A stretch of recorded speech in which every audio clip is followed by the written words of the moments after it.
Tu t'éloigneras de la tentation de la drogue et de l'électricité intensive. Tu t'éloigneras de la tentation de l'alcool, de la drogue, du tabac, des produits chimiques et de l'électricité intensive. Ce commandement est la continuité du précédent. L'homme est un être global et animiste, vivant dans plusieurs mondes.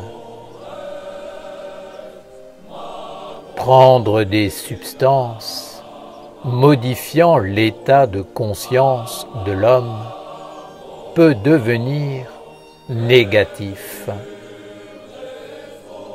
Un double est alors créé à l'intérieur du corps, qui fait apparaître une fausse identité et engendre un changement de comportement, un état d'être, un mode de vie. Cette existence est inspirée par des entités, par des mondes subtils bien réels, qui sont extérieurs à la véritable destinée de l'homme et qui ne sont pas en alliance avec les mondes supérieurs.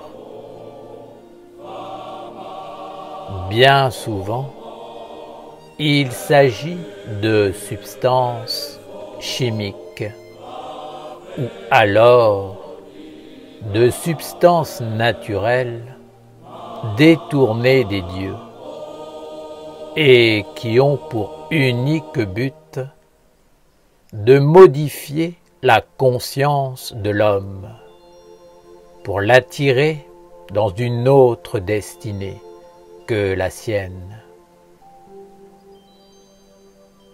Étudier jusqu'à comprendre que l'homme ne peut fonder une vie et un futur sain et harmonieux que par l'alliance consciente et vivante avec les mondes supérieurs divins. Le monde divin connaît la vraie nature de l'homme et est en accord avec elle. Il ne va jamais détourner l'homme de son juste chemin en créant en lui un faux double et une fausse identité qui vont le déposséder de son individualité. Bien souvent, les substances extérieures à la destinée de l'homme sont des énergies mortes, même si elles possèdent un pouvoir actif. Leur but est de détruire l'identité de l'homme. Croyez-vous qu'un homme qui consomme de la drogue, des médicaments de synthèse ou toute autre substance artificielle étrangère à son corps restera lucide et agira par lui-même? Non. Le fondement de ces substances est de placer l'homme en dehors de son corps et d'agir à sa place.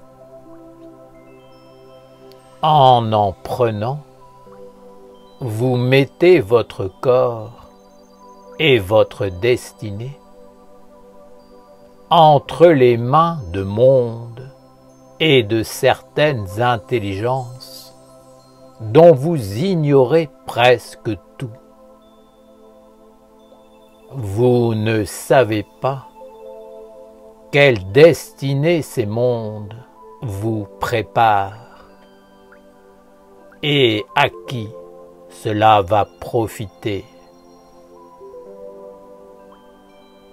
Vous direz que c'est juste pour être un peu mieux, pour vous amuser, pour être en dehors du corps, pour entrer dans un autre monde ou améliorer un fonctionnement.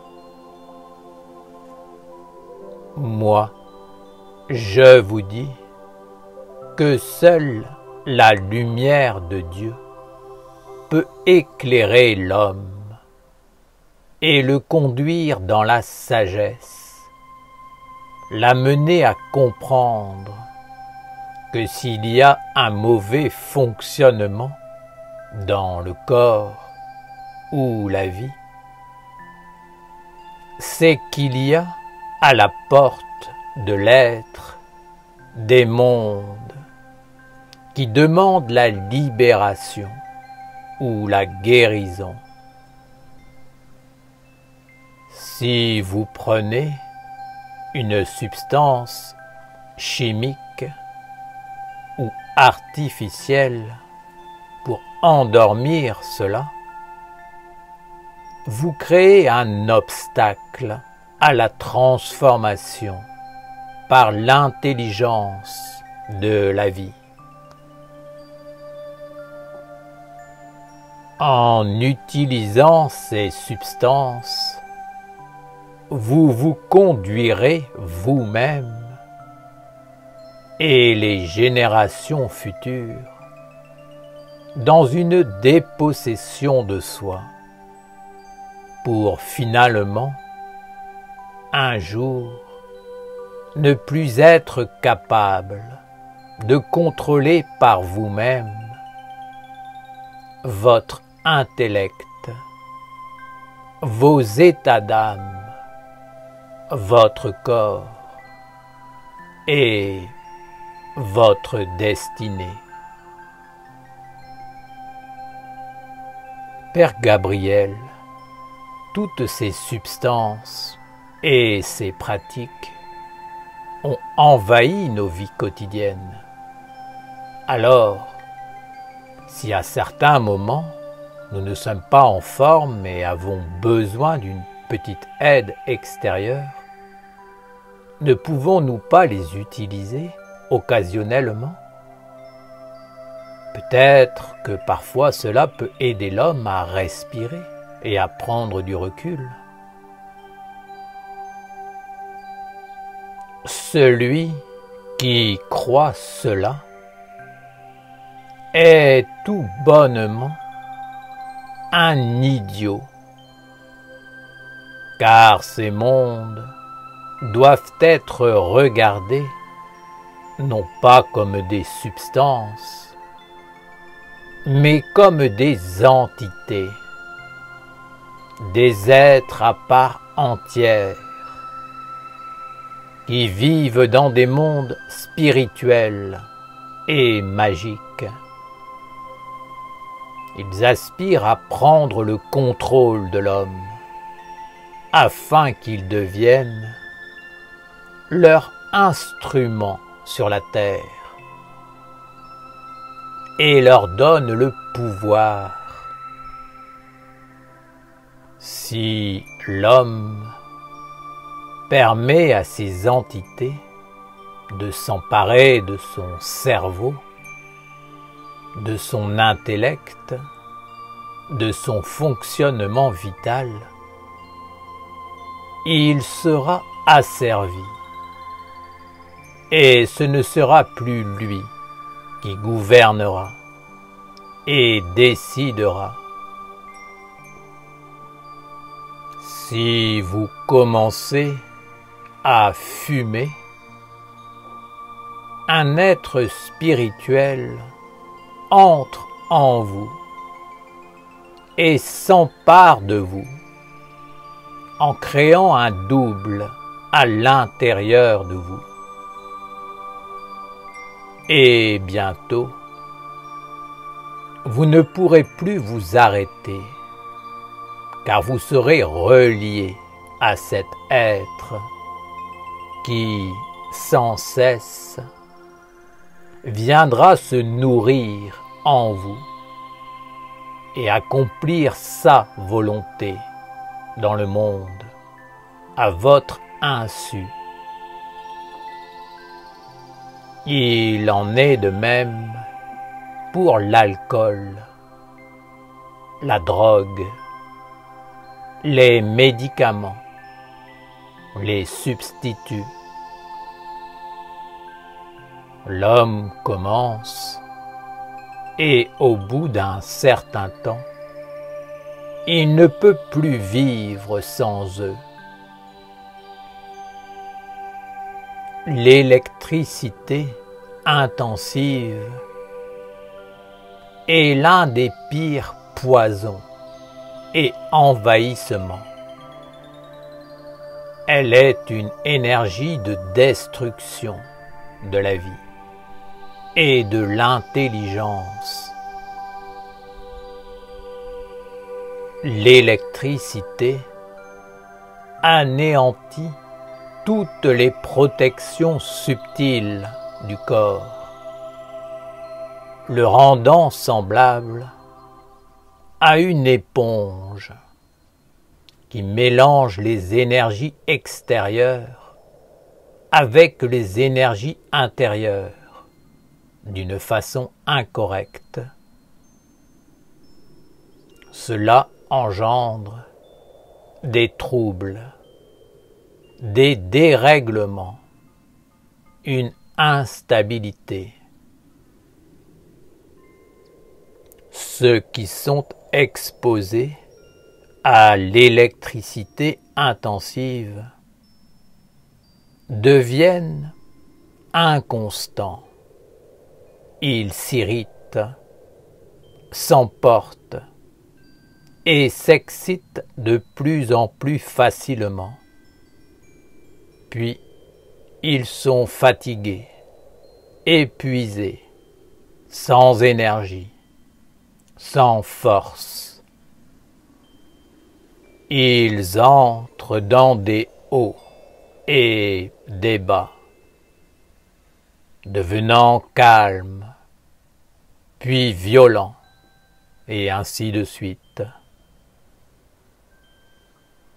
L'électricité est un monde de dualité qui détruit l'équilibre vital à l'intérieur de l'homme.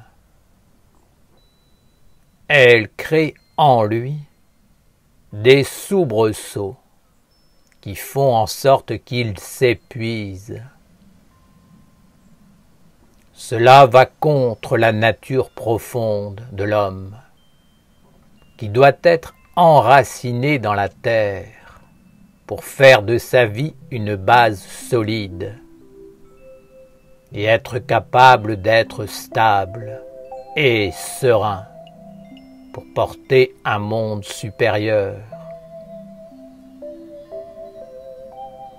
Si le corps demande quelque chose à l'homme qui habite à l'intérieur, celui-ci doit être suffisamment bien éduqué pour lui apporter ce qui est bon, ce qui le guérit, le renforce et le conduit vers le service de ce qui est immortel et plus grand que le corps.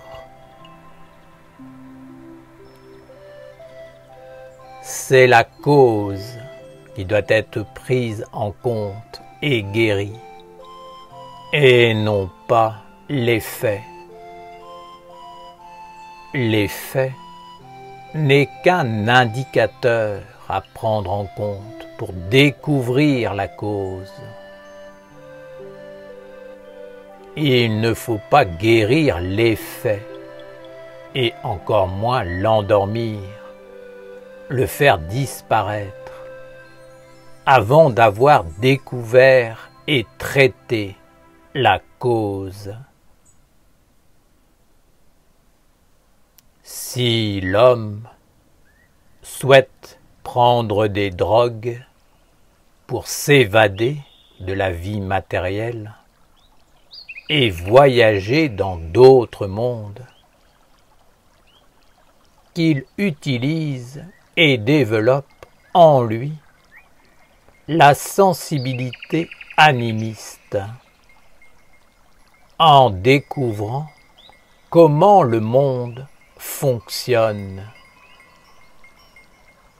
C'est toujours l'intelligence qui doit être éveillée, et non la sensiblerie.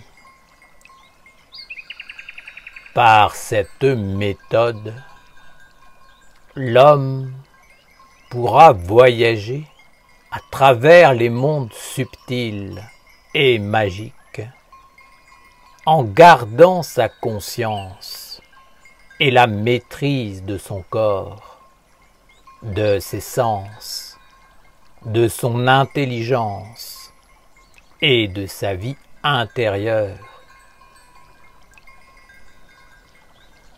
Si vous utilisez des substances mortes pour améliorer votre vie, il est certain que vous finirez, vous aussi, par devenir des substances mortes. Vous ne pourrez plus vivre sans être alimenté et soutenu par la mort. Vous serez dépendant et dépossédé de votre être vivant, de votre âme, et deviendrez les spectateurs passifs des mondes qui viendront vous visiter. Que vous le vouliez ou non, ces mondes entreront et sortiront de vous sans vous demander votre avis, afin de vous utiliser comme bon leur semblera. Vous ferez ce qu'ils vous ordonneront et vivrez selon leurs désirs, car vous ne serez plus que des réceptacles des courants subtils dévastateurs qui déstabilisent l'homme et le conduisent à devenir un serviteur idiot d'une intelligence gouvernante et asservissante.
No, no, no, no, no, no.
du mal.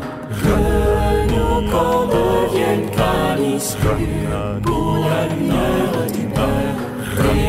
Délivre-nous du cercle de la fécondation du mal. Que nos corps deviennent calices pour la lumière du Père.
discernement, fécondation du mal, nos corps deviennent calices pour la lumière du Père. Délivre-nous du discernement, fécondation du mal, que nos corps deviennent calices pour la lumière du Père. Délivre-nous du discernement, fécondation du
pour l'avenir du peuple. Délivre-nous du cercle de la fécondation du mal, que nos corps deviennent calices purs pour l'avenir du peuple. Délivre-nous du cercle de la fécondation du mal, que nos corps deviennent calices purs pour l'avenir du peuple.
Délivre-nous du cercle de la fécondation du mal,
l'homme, fécondation du monde, que qu'on devienne calice pour la lumière du Père. Délivre-nous du sein de l'homme, fécondation du monde, que qu'on devienne calice pour la lumière du Père. Terre lumière, oh yeah.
canis crus, pour la lumière du Père, délivre-nous du cercle de la fécondation du mal, que nos corps deviennent canis crus.